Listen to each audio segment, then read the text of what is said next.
Tout petit déjà, il disait que s'il ne pouvait pas devenir footballeur, il serait soldat ou percussionniste dans notre orchestre ici à Bento Ribeiro. Ma mère voulait que je fasse des études. Mon père aussi, mais lui, il me poussait à persévérer dans le football, tout en continuant l'école. Il m'aidait beaucoup quand j'avais un match.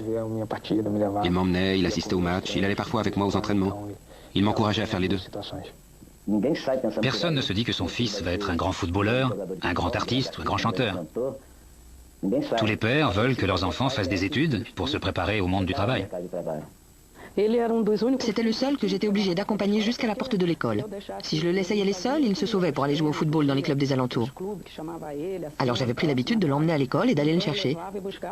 Je vérifiais même parfois à la pause s'il était toujours là. Ça lui arrivait de se sauver au moment du déjeuner. Je veux être marin ou joueur de foot. Je voudrais jouer pour plein de clubs et partir loin pour jouer contre d'autres pays.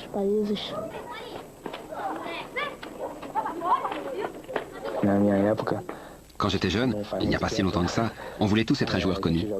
Moi, j'étais toujours Zico.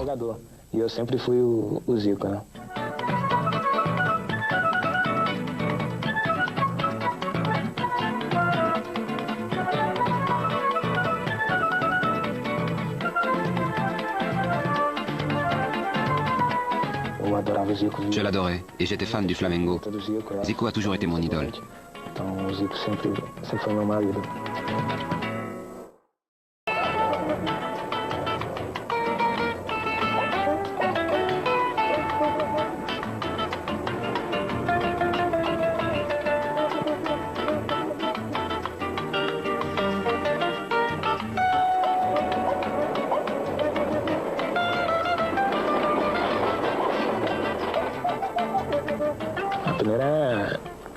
La passoire, dans le jargon du football, c'est un test auquel participent un tas de gamins dans un club ou une école de foot.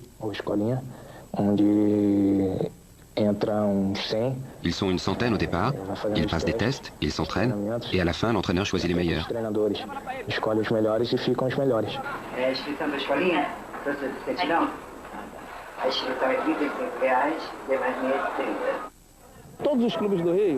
Tous les clubs de Rio font payer les entraînements aux gamins.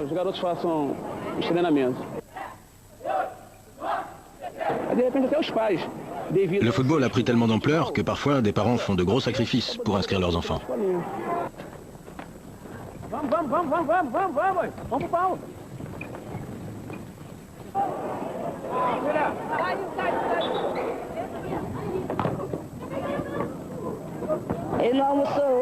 Il n'a pas déjeuné aujourd'hui, mais son déjeuner à lui, c'est le ballon.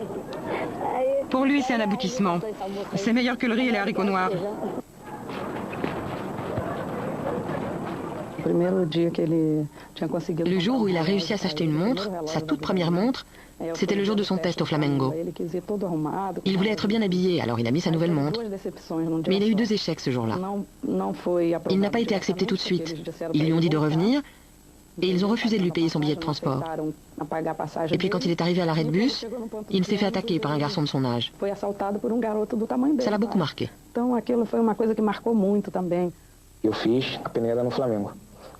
J'ai passé mon test au Flamengo, mais je n'ai pas pu y retourner. Je n'avais pas de quoi payer le transport et ma famille ne pouvait pas payer le bus pour 3 entraînements et un match par semaine. Ça revenait trop cher.